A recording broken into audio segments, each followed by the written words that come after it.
Juntos mais uma vez para o nosso estudo em grupo. Estamos lendo agora Ação e Reação, André Luiz e Chico Xavier. Vamos ler hoje, capítulo 10, Entendimento. Na noite imediata, em seguida, a serviços rotineiros, Silas procurou-nos para a continuação da tarefa encetada. De regresso ao lar de Luiz, alimentamos conversação comum, sem qualquer alusão aos temas da véspera, como se sintonizados em nossa onda mental, de respeito mútuo, Clarinda e Leonel perceberam-nos com discrição e carinho. Afiguravam-se-nos, ambos, sobremaneira trabalhados pela ideia que o assistente lhes ofertara indiretamente ao espírito. Em casa do situante, o quadro não se alterava. Luiz e os amigos cavaqueavam cordialmente, comentando as pragas do campo e as doenças dos animais, a caristias da vida, os negócios infortunados. Entretanto, os dois irmãos demonstravam-se agora claramente desligados de semelhante painel de sombra. Cumprimentaram-nos com gentileza irradiante de quem se punha à vontade para acolher-nos e fitaram Silas com desusado interesse. Adivinhava-se que haviam tomado a confissão do assistente para valiosas reflexões, observando-lhes a metamorfose com inequívocos sinais de contentamento. O chefe de nossa expedição, nem de leve, se reportou ao problema de Luiz e convidou-os, com lhaneza de trato, a acompanhar-nos. Mostrando a renovação que se achavam possuídos, incorporaram-se de pronto à nossa pequena caravana e, atendendo à recomendação de Silas, os dois, de mãos entrelaçadas com as nossas, conseguiram volitar com certa facilidade e segurança. Finos alguns minutos, chegamos a vasto hospital de movimentada cidade terrestre. Na portaria, um dos vigilantes espirituais dirigiu-se carinhosamente a Silas, em saudação fraterna, e o nosso dirigente nulo apresentou atencioso. Este é nosso companheiro Ludovino, que no momento se encontra encarregado da necessária vigilância a benefício de alguns enfermos, de cuja reencarnação cuida a nossa casa.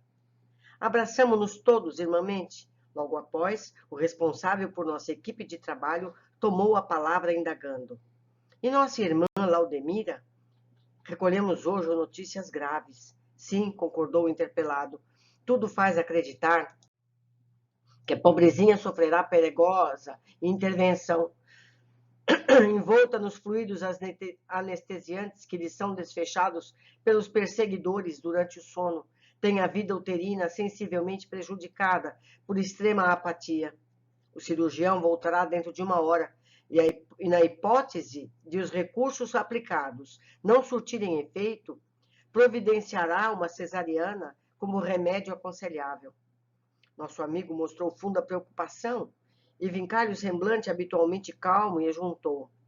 Uma operação dessa espécie acarretar-lhe-á grandes prejuízos para o futuro.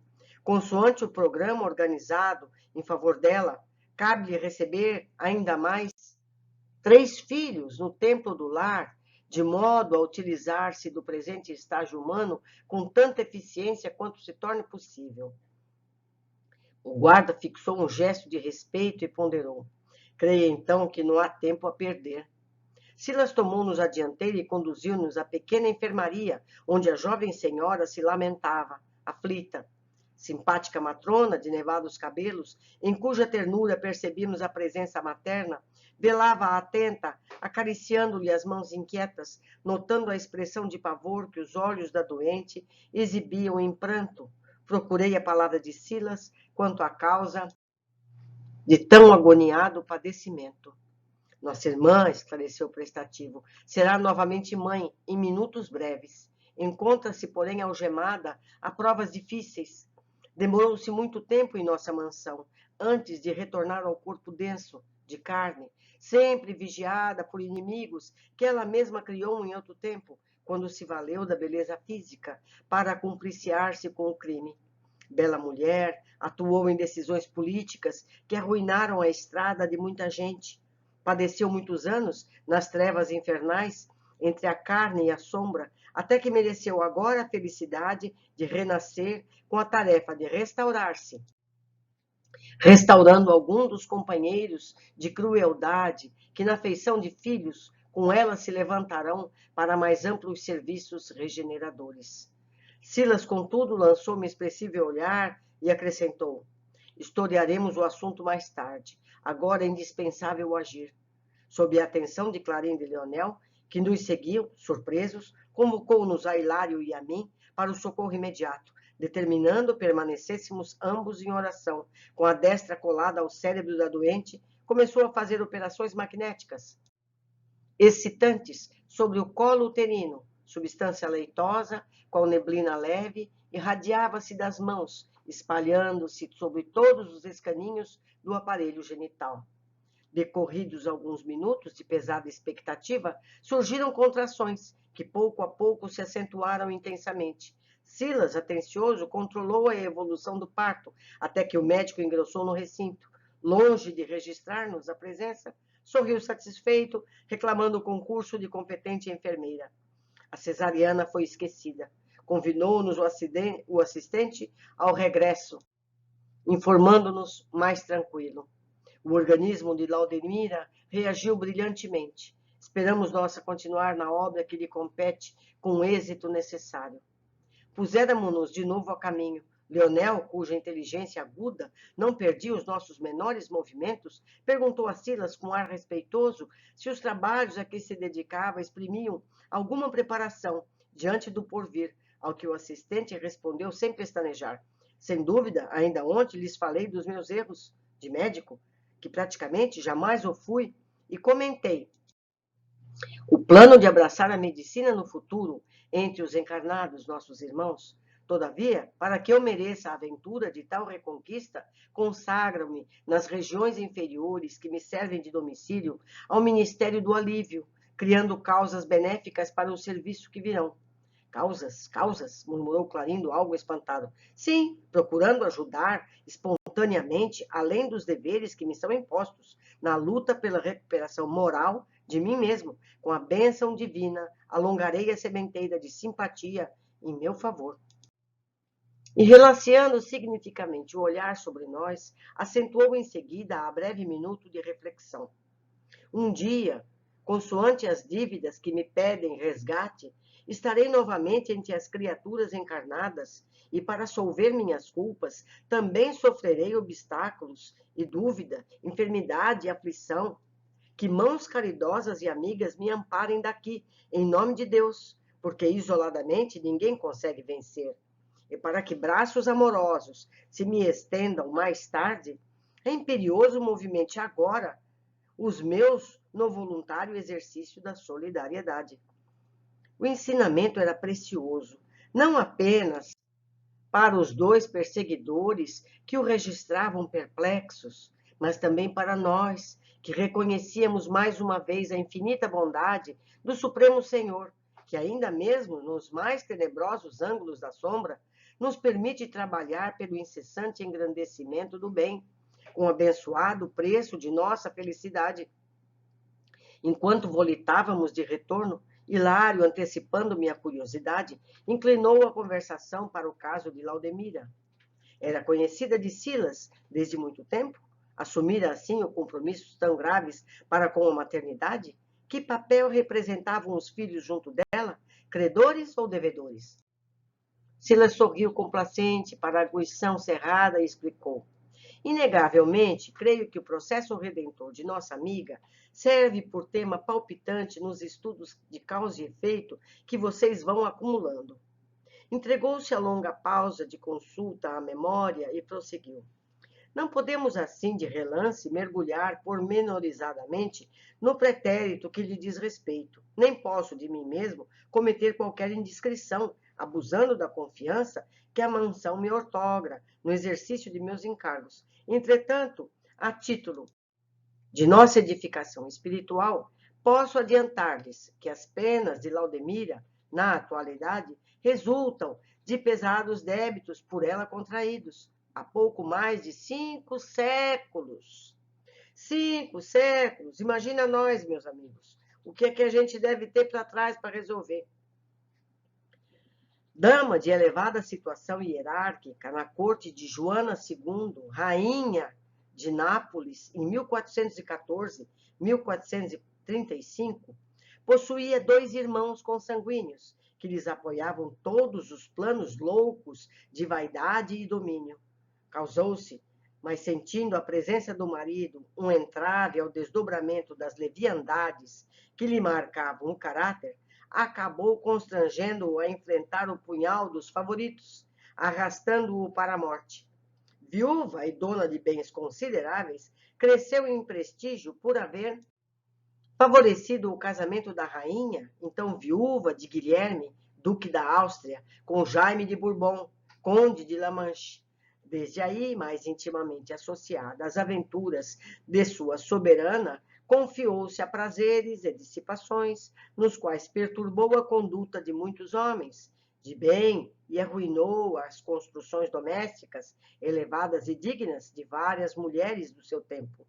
Menosprezou sagradas oportunidades de educação e beneficência que lhes foram concedidas pela bondade celeste. Aproveitando-se da nobreza precária para desvaiar-se na irreflexão e no crime, foi assim que, ao desencarnar, no fastio da opulência material, nos meados do século XV, desceu a medonhas profundezas infernais, onde padeceu o assédio de ferozes inimigos que lhe não perdoaram os delitos e deserções. Sofreu por mais de 100 anos consecutivos nas trevas densas. Que tristeza! Conservando a mente parada nas ilusões que lhes eram próprias, voltando à carne por 4 vezes sucessivas por intenção de amigos do plano superior, em cruciantes problemas expiatórios, no curso dos quais a condição de mulher, embora abraçando novos compromissos, experimentou pavorosos vexames e humilhações da parte de homens sem escrúpulos, que lhes asfixiaram todos os sonhos. Foi o que ela semeou, né? Mas, perguntou Hilário, de cada vez que se retirava da carne, nas 4 existências a que alude, continuava ligada às sombras? Como não? Exclamou o assistente. Quando a queda no abismo é de longo curso, 500 anos, 100 anos, ela ficou 100 anos, ninguém emerge de um salto. Ela, naturalmente, entrava pela porta do túmulo e saía pela porta do berço, transportando consigo desajustes interiores que não podia sanar de momento para outro. Se a situação era assim inalterável, ponderou meu colega, para que retornar ao corpo físico? Não lhe bastaria sofrer na dolorosa purgação daqui deste lado, sem renascer na esfera carnal?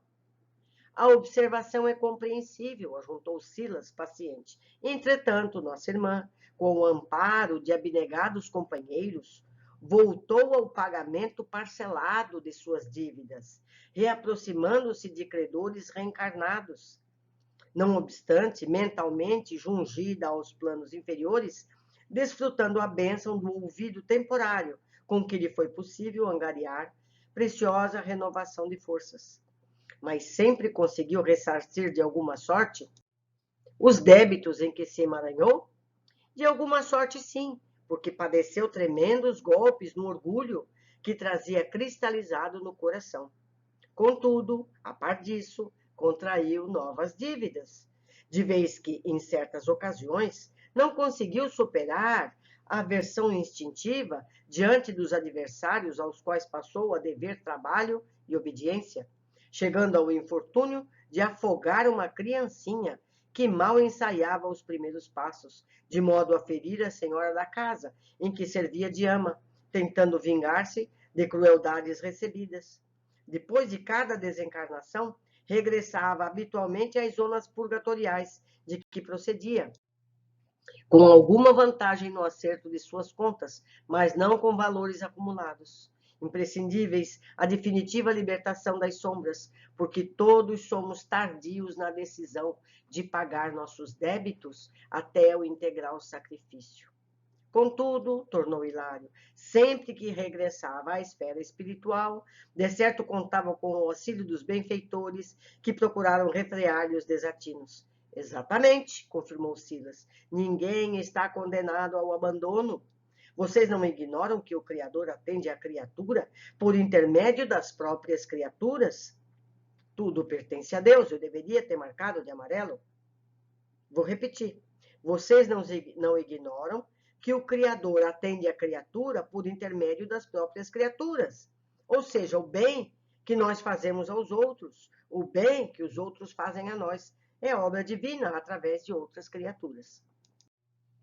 Ainda mesmo no inferno, acrescentou Leonel preocupado. O assistente sorriu e aclarou. O inferno, a rigor, é obra nossa, genuinamente nossa. Mas imaginemo-lo, assim, à maneira de uma construção indigna e calamitosa no terreno da vida, que é a criação de Deus. Tendo abusado de nossa razão e conhecimento para gerar semelhante monstro no espaço divino, compete-nos a obrigação de destruí-lo para edificar o paraíso no lugar que ele ocupa indebitamente. Para isso, o infinito amor do Pai Celeste nos auxilia de múltiplos modos, a fim de que possamos atender à perfeita justiça. Entendido? A explicação não podia ser mais clara. Entretanto, Hilário parecia interessado em solver qualquer dúvida e, talvez por isso, inquiriu novamente. Considera possível, venhamos a saber quais seriam as existências de Laudemira antes de haver agressado na corte de Joana II?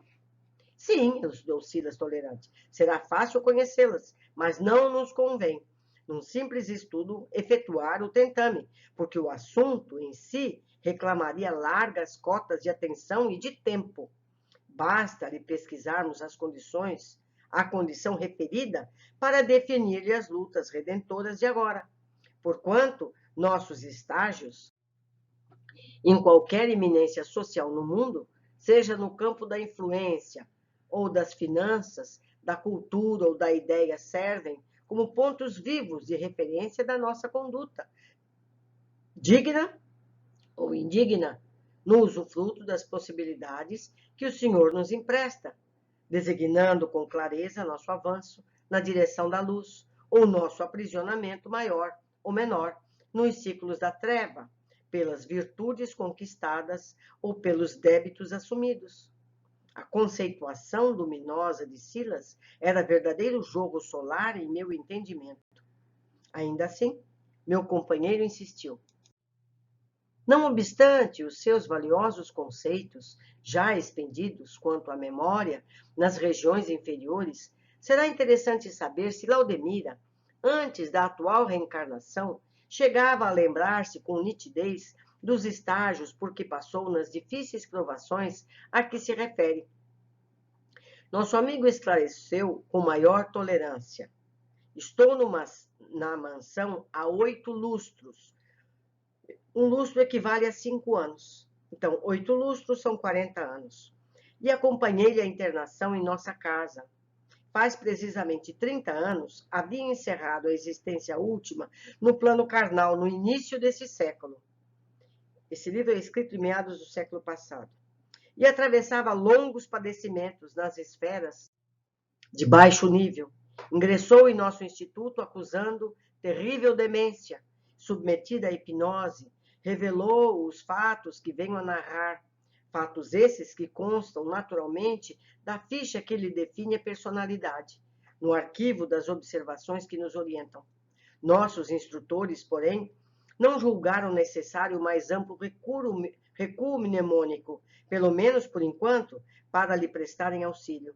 Sei, no entanto, que Laudemira, conturbada a qual se achava, não dispunha de forças para articular qualquer reminiscência na vigília comum, mesmo porque foi trazida a reencarnação atual sob os auspícios de benfeitores que velam por nossa organização. Ainda mentalmente sintonizada com os laços menos dignos do caminho que escolheu, deve agora receber cinco de seus antigos cúmplices na queda moral, para reerguer-lhes os sentimentos na direção da luz, em abençoado e longo sacerdócio materno. Do seu êxito no presente dependerão as facilidades que espera recolher no futuro para a libertação definitiva das sombras que ainda lhes ofuscam o espírito. Pois se conseguir formar 5 almas na escola do bem, terá conquistado enorme prêmio diante da lei amorosa e justa. O problema de Laudemira, debatido em nosso regresso, valia por preciosa contribuição no tema causa e efeito que nos decidimos a estudar. A ação, reparando em que nossa curiosidade se quedara satisfeita, Silas voltou-se com mais carinho para Leonel e Clarindo, sondando-lhes os ideais. De certo, para conhecer-lhes naturalmente as esperanças, reportou seus próprios anseios quanto aos trabalhos médicos do futuro. Não pretendia perder tempo. Tinha agora a sede de aprender e servir, para demandar o campo humano com os melhores valores do espírito, que se lhe exprimiriam na mente, quando encarnado, em forma de tendência e facilidade na chamada vocação inata. Os 2 irmãos, sabiamente tocados pela palavra do amigo, que lhe ganhara a confiança, sentiam-se agora mais à vontade. A confissão do assistente e o exemplo de humildade que nos fornecera, espontâneo, penetrava-lhes fundo. Clarindo, impulsivo e franco, falou dos ideais de que se inflamara anos antes. Possuía entranhado amor ao solo e projetara, quando jovem, a organização de um reduto agrícola em que lhe fosse possível consagrar-se a nobilitantes experiências. Anelaria ter vivido largo tempo na propriedade familiar, criando um setor de ação própria. Entretanto, comentou algo triste, mas sem o tom de revolta das suas anteriores conversações, a criminosa decisão de Antônio Olímpio aniquilara-lhe os sonhos. Vira-se esbulhado dos seus ideais em tremenda frustração que, depois do sepulcro, lhes dementava a cabeça. Não conseguia disposições mentais para refazer a esperança.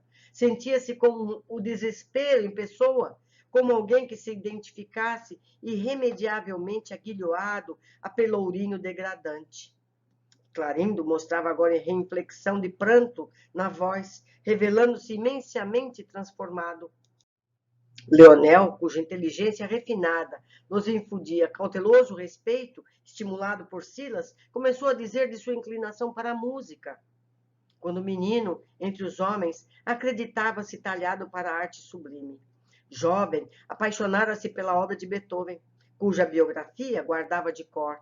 Em razão disso, não buscava tão somente o título de bacharel para o qual se preparara, mas também os louros de pianista, com que se sentia sumamente feliz. No entanto, exprimia-se carregado na voz insofreável amargura. O homicídio de que fora vítima turvava-lhe a visão, albergava no íntimo tão somente o ódio que passara a reger-lhe a existência, e com o ódio no coração não sabia rearquitetar os castelos do princípio. Leonel fez longa pausa e acentuou com agradável surpresa para nós. Entretanto, em nossos contatos pessoais nos dias últimos, começo a perceber que, se tivermos a experiência física ceifada em plena juventude do corpo, indubitavelmente possuíamos débitos que justificavam a provação assim tão rude. Olha, já está entendendo. Embora isso não exima Antônio Olímpio, o irmão ingrato, da culpa que carrega, esposando as responsabilidades de horrível assassino, com que nos precipitou às sombras. Exatamente, acrescentou Silas emocionado. Seu argumento denuncia grande renovação. Contudo, o assistente não pôde continuar, porque Leonel mergulhou a cabeça nas mãos e clamou em lágrimas.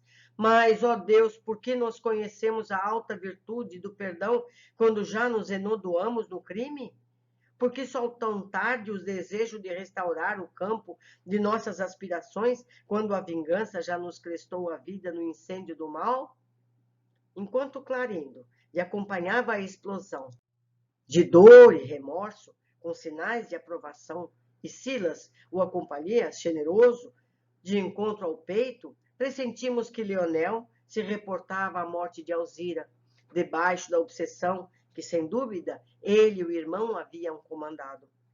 O orientador de nossa excursão, todavia, deu-se pressa em consolá-lo, exortando bondoso.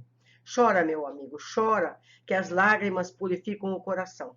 Ainda assim, não permitas que o pranto te esmague a lavoura de esperança. Quem de nós aqui jaz sem culpa? Todos temos compromissos a resgatar e o tesouro do Senhor jamais se empobrece. Jamais se empobrece de compaixão. O tempo é nossa bênção. Com os dias coagulamos a treva em redor de nós, e com os dias convertê-la-emos em sublimada luz. Entretanto, para isso, é indispensável preservemos a coragem e a humildade, no amor e no sacrifício. Levantamo-nos na direção do futuro, dispostos à reconstrução de nossos destinos. Notamos que Leonel, naquela hora, propunha-se vazar o coração em nossos ouvidos. Queria desabafar, confessar-se. Silas, no entanto, restituindo à meditação, convidou-nos ao regresso, prometendo voltar na noite seguinte. Os dois companheiros, completamente modificados, reinstalaram-se no lar de Luís e prosseguimos de retorno. A caminho, o assistente rejubilava-se. O processo de Antônio Olímpio, a nós confiado, atingia bom termo. A renovação dos obsessores coroava-se de êxito.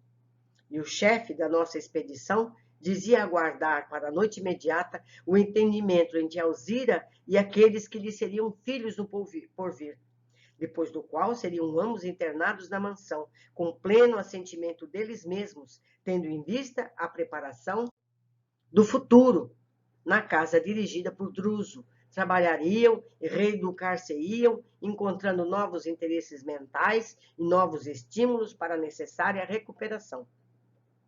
Assim que nosso amigo entrou em silêncio, Hilário indagou preocupado. Quanto tempo gastarão Clarindo e Leonel aplainando os caminhos para a volta ao corpo físico? Provavelmente um quarto de século, 25 anos. Por que tanto? Precisarão reconstruir as ideias no campo do bem, plasmando-as de modo indelével na mente, a fim de que consagrem a afetivação de novos planos, sem falar que ela tem que nascer, ficar adulta para poder tê-los como filhos, não é verdade? São 20 e poucos anos, é isso mesmo. Refugiar-se-ão no serviço ativo, ajudando aos outros, criando assim preciosas sementeiras de simpatia que lhes facilitarão as lutas na terra amanhã, no trabalho e no estudo, tanto quanto os empreendimentos de pura fraternidade amealharão incorruptíveis valores morais, e a reeducação dessa forma aperfeiçoar-lhes a tendência, predispondo-os à vitória que necessitam nas provações remissoras. E Antônio Olímpio, insistiu Hilário, pelo que deduzo, permanecerá muito menos tempo na mansão. Sim, aprovou o assistente. Antônio Olímpio, depois de breve reconciliação com os manos, renascerá, sem dúvida, dentro de 2 a 3 anos. Por que tão grande diferença? Não podemos esquecer, explicou Silas Telinos, que foi ele que começou a criminosa trama sobre o nosso estudo. Por isso, do grupo de reencarnantes, será o companheiro menos favorecido da lei. Durante a viagem prevista à esfera humana, pelas agravantes que lhe marcam o problema individual, com o espírito ainda sombreado de angústia e arrependimento, ressurgirá no berço da família que ele prejudicou, pela prática da usura, movimentando-se num horizonte mental muito restrito, de vez que instintivamente a sua maior preocupação será devolver aos irmãos espoliados a existência física, o dinheiro e as terras que deles furtou. Em razão disso, apenas disporá de facilidades íntimas para a cultura e o aprimoramento de si mesmo na idade madura do corpo, quando houverem encaminhado os filhos para o futuro que a eles compete alcançar. Entretanto, ponderou meu colega, Clarindo e Leonel também mataram, e de certo pagarão por isso. Contudo, não podemos negar-lhes atenuantes no lamentável delito. Antônio Olímpio planejou o crime friamente para acomodar-se nas vantagens materiais que lhe adviram da crueldade e da violência. e os irmãos infelizes agiram no pesadelo do ódio, traumatizados de pavorosa dor. Inegavelmente, Clarindo e Leonel padecem angústia e remorso, devendo sofrer doloroso resgate em momento oportuno, mas ainda assim são credores do irmão que lhes retardou os passos evolutivos. E Alzira nessa história? Alzira já conseguiu entesourar bastante amor para entender, perdoar e auxiliar. Por esse motivo, dispõe, diante da lei, do poder de ajudar, tanto ao esposo como aos cunhados, até agora infelizes, tanto ao filho Luiz, ainda na carne, como a todos os descendentes de sua organização familiar, porque quanto mais amor puro no espírito, mais amplos recursos da alma perante Deus. E lançando expressivo olhar sobre nós, acentuou: aqueles que amam realmente governam a vida. Sentia-me satisfeito. Os conceitos não poderiam ser mais claros. Hilário, contudo, pedindo desculpas pela insistência, levantou ainda nova questão. Por que sofrer Alzira a aflitiva desencarnação no lago? Silas, no entanto, considerou. Compreendendo-se que nossa amiga já conquistou a felicidade do perdão irrestrito, filho do amor que não se preocupa em ser amado, não nos convém mais profunda imersão no pretérito, tornando nosso estudo fastioso. E sorrindo, Alzira, diante de nós outros, já é alguém que possui larga faixa de céu no coração. Os assuntos que lhe dizem respeito devem ser analisados no céu. Atingíramos a mansão e recolhidos a nós mesmos, passamos a digerir as lições da hora em curso. As peças de amor e ódio, sofrimento e vingança do processo Antônio Olímpio eram as mesmas de nossos dramas pessoais, destacando a necessidade de amor e perdão em nossas vidas, para que, através do sentimento puro, pudéssemos avançar da sombra para a luz. Nessas graves reflexões, aguardamos ansiosamente a noite seguinte, e em chegando a hora abençoada de nossos estudos, o assistente entendeu-se com a irmã Alzira em longa conversação particular, solicitando-lhe nos reencontrasse a determinada hora no lago em que ocorrera a desencarnação dela. Em seguida, recomendou às duas cooperadoras da casa lhe acompanhassem a viagem, instruindo-as para que a nossa amiga somente viesse até nós quando chamada por nosso grupo em serviço. Depois da costumeira excursão, entrávamos no lar de Luiz, onde Clarinda e Leonel nos aguardavam com carinhoso interesse. Silas reconduziu-nos ao hospital que visitávamos na véspera, administrando passes magnéticos em Laudemira e no filhinho recém-nato. E, findas essas ligeiras atividades de assistência, transportou-nos para vasto domicílio, em cujo umbral um velhinho desencarnado, de fisionomia simpática, recebeu-nos amavelmente. É nosso irmão Paulino, que vem amparando as obras do filho dedicado à engenharia da terra, explicou o orientador de nossas tarefas. E Paulino deu-nos acesso ao interior familiar, situando-os num espaçoso gabinete em que um homem maduro jazia debruçado sobre um livro. O generoso anfitrião não lhe apresentou como sendo o filho encarnado, cuja missão técnica assistia com invariável desvelo. E por que indagasse ao diretor de nossa excursão em que poderia servir-nos, Sila rogou-lhe os bons ofícios, junto ao filho, para que nos fosse propiciado ali o prazer de alguns momentos de música, solicitando-lhe, se possível, alguma página especial de Beethoven. Com surpresa, vimos nosso amigo abeirar-se do engenheiro, segredando-lhe algo aos ouvidos. E longe de assinalar-nos a presença, qual se estivesse constrangido por si mesmo, ao ouvir música, o cavalheiro interrompeu a leitura, dirigiu-se à eletrola e consultou pequena discoteca, que retirou a pastoral do grande compositor a que nos referimos. Em breves momentos, o recinto povoava-se para nós de encantamento e alegria, sonoridade e beleza.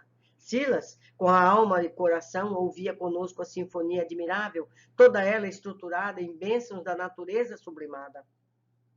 Com Clarindo atraído para as lides campestres, sentíamos mentalmente a presença do bosque, repleto de pássaros cantores, sobrevoando um regato cristalino, a deslizar sobre leitosos seixos, a qual, se a paisagem imaginária obedecesse à narração melódica. Vimos-la transformar-se de repente, dando-nos a ideia de que o céu, dantes azul, se cobria de nuvens pesadas e pardacentas, a despejarem faíscas e trovões, para depois retornar ao quadro florido, entre cânticos e preces. E com Leonel apaixonado pela arte divina, registrávamos o império da música em sua majestade soberana, arrebatando-nos as sublimes emoções. Aqueles minutos valiam para nós como abençoada oração. Os lances da magnífica sinfonia, como a que nos elevavam a círculos harmoniosos de ignota beleza, e todos trazíamos lágrimas abundantes, de vez que os encantadores acordes em movimento possuíam a faculdade de lavar-nos miraculosamente os refolhos do ser. Findas as notas derradeiras, despedimos-nos maravilhados. Nossos pensamentos vibravam em sintonia mais pura e nossos corações pareciam mais fraternos. Por solicitação de Leonel, que parecia atender instintivamente à sugestão de Silas, demandamos o lago na velha propriedade dos Olímpios. O plenilúnio coroava o campo de prateadas fulgurações. A noite ia alta.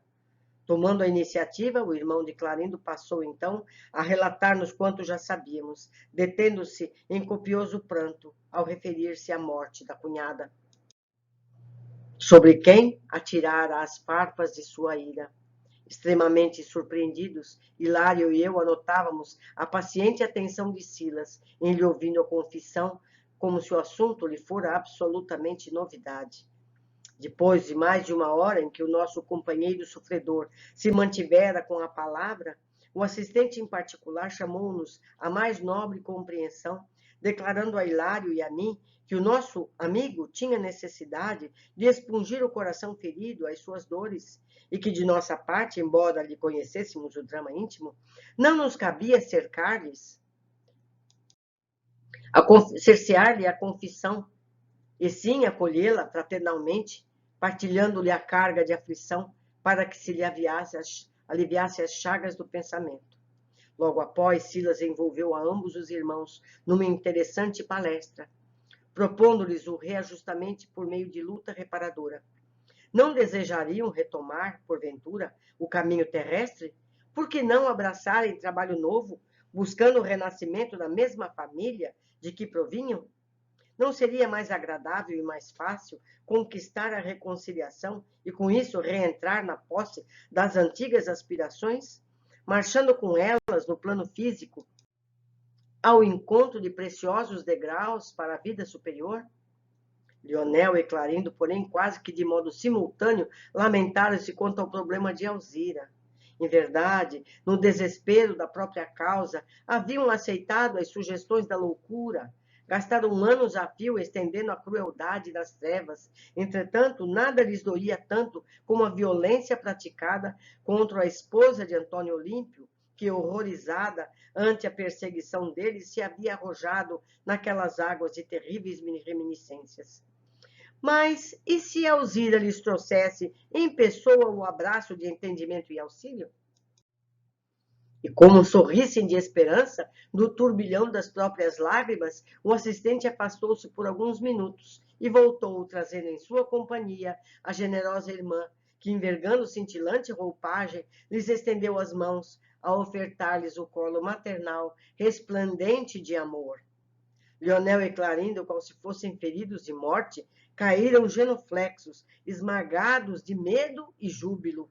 Alzira, no entanto, afagou-lhes as cabeças submissas e falou em tom comovente: Filhos de minha alma, rendemos graças a Deus por esta hora de bênção. Porque Leonel tentasse debalde pedir-lhe perdão, ensaiando monossílabos cortados pelos soluços, a genitora de Luís suplicou humilde: Sou eu quem deve ajoelhar-se, implorando-lhes caridoso indulto. O crime de meu esposo é também meu crime. Vocês foram espoliados dos mais belos sonhos, quando a mocidade terrestre começava a sorrir-lhes. Nossa desregrada ambição, contudo, furtou-lhes os recursos e as possibilidades, inclusive a existência. Perdoem-nos, pagaremos nossas dívidas, ajudar-nos-á o Senhor na recuperação de nossa casa. Em breve, Antônio Olímpio e eu estaremos novamente no plano físico e, com o apoio da misericórdia divina, restituiremos a vocês o sítio que não nos pertence. Permitam, meus filhos, possa honrar-se minha alma com o privilégio de ser-lhes amorosa mãe no mundo, para restaurar-lhes a esperança, refazer-lhes o ideal, ofereço-lhe meu coração. Conceder-me-á o Senhor a bênção de agasalhá-los em meu seio, criando-os com o hálito de meus beijos e com o orvalho de minhas lágrimas. Para isso, porém, é necessário que o ouvido de nossos pesares nasça, puro no coração que devemos uns aos outros. Esqueçamos ressentimentos e Deus nos suprirá de recursos para que venhamos a solver nossos débitos. Ergam-se, filhos queridos. Sabe, Jesus, que desejo aconchegá-los de encontro ao meu peito e guardá-los em meus braços. Alzira, porém, não conseguiu continuar. Copioso pranto orvalhava-lhe a face, mas algo como se lhe represava a garganta, abafando-lhe a voz. Ainda assim, vimos a gloriosa vitória do amor naqueles momentos rápidos. Do tórax de Alzira, chispas flamejantes emergiam em sucessivas ondas de safirino esplendor, dando-nos a ideia de que a sua grandeza íntima se havia transformado em fonte de imensa luz.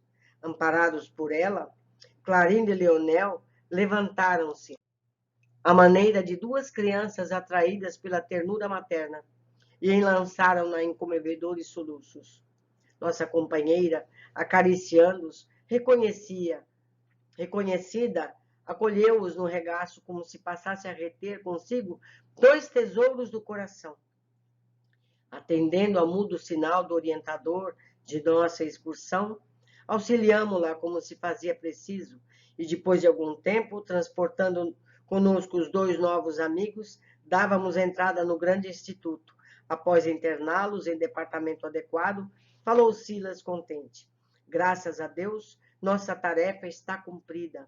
Agora, esperemos se habilitem todos ante a nova batalha que ferirão na terra, para o serviço salvador em que misturam afeto e aversão, alegria e dor, luta e dificuldade em busca da redenção.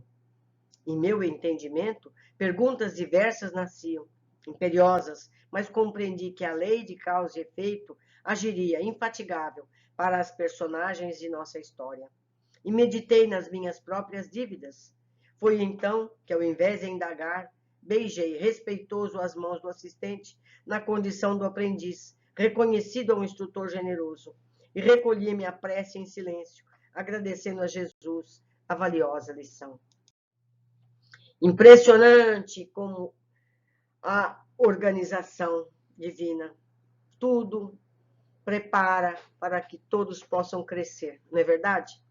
Vamos às observações de hoje. Silas não fez pregações de convencimento. Foi chamando a si os deveres, de modo a exemplificar. Assim, faz mudar a postura dos dois irmãos vingativos. O exemplo arrasta, não é verdade? É imperioso, movimente agora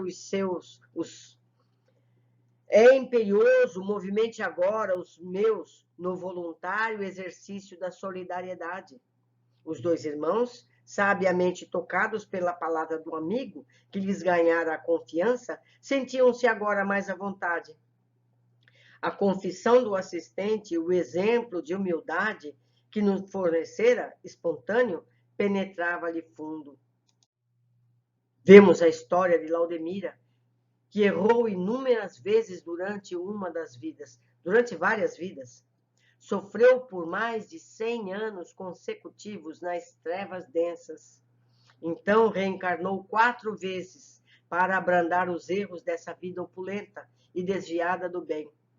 Experimentou pavorosos vexames e humilhações, da parte de homens sem escrúpulos que lhes fixavam todos os sonhos. E ainda vive expiações sérias. O erro de uma vida pode levar a sucessivas encarnações em quitações dolorosas, mesmo porque ela reencarnava para quitar uma dívida, mas fazia outra dívida. Então, essa bola de neve demorou a ir se desgastando. Quando as dívidas com o passado são muito grandes, com o amparo de abnegados companheiros, voltou ao pagamento parcelado de suas dívidas, reaproximando-se de credores reencarnados, pois acertar tudo em uma só vida poderia ser desesperador. Muitas vidas prejudicadas precisam de muitas oportunidades de ressarcimento. E por ainda não estar afinada ao bem, repete erros. Contudo, a par disso, contraiu novas dívidas, como eu disse agora há pouco, o que leva à necessidade de novas oportunidades corretivas. Então, vejo só, uma encarnação dela que fez aquele número imenso de vítimas, tendo que pagar a todos e fazendo novas dívidas, é difícil. Então, a gente entende certas histórias que a gente vê no dia a dia, o passado provável que todas têm. Vemos que, apesar de todos os erros, Laudemira sempre contou com o suporte espiritual. Foi trazida à reencarnação atual sob os auspícios de benfeitores que velam por nossa organização. Todos temos tido apoio e, por isso, precisamos ser complacentes com os erros das pessoas que nos cercam. Fomos e somos ajudados e precisamos partilhar os apoios recebidos. Como foi dito, Deus depende de criaturas para ajudar a criaturas. Somos todos interdependentes. Nós nos ajudamos uns aos outros. É a fórmula que Deus tem. É interessante. Leonel já entendeu os princípios da ação e reação. Entretanto, em nossos contatos pessoais, nos dias últimos, começo a perceber que se tivermos a experiência física ceifada em plena juventude do corpo, indubitavelmente possuímos débito que justificava a aprovação assim tão rude. Ele percebeu, se nós morremos dessa forma, porque alguma dívida a gente tinha. E com isso, ele perdoa, porque ele entende que ele passou aquilo por uma dívida que ele tinha. Isso não tira a culpa do Olímpio, mas abranda o ódio do coração dele, não é verdade? E isso todos nós devemos pensar. Se estamos passando determinadas coisas, que alguma continha a gente tem, não é? Ainda devemos dizer, oh, que bom, paguei mais uma conta.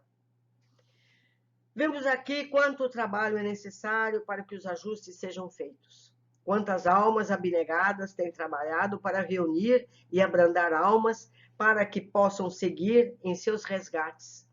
Precisamos honrar todas essas pessoas que trabalham em nosso benefício, antes, depois e durante nossas vidas encarnadas, não é verdade? Quantas vezes nós não recebemos ajuda e nem percebemos isso? Muitas vezes até blasfemamos. Por que estou passando isso? Que mal eu fiz a Deus? A gente não escuta isso sempre? Precisamos mudar o pensar. Deixo aqui meu e-mail, as formas de fazer contato comigo, porque eu dependo da resposta de vocês, para que eu também possa entender um pouco mais, certo? Juntos, nós aprendemos mais rápido. Um grande abraço, até o próximo capítulo.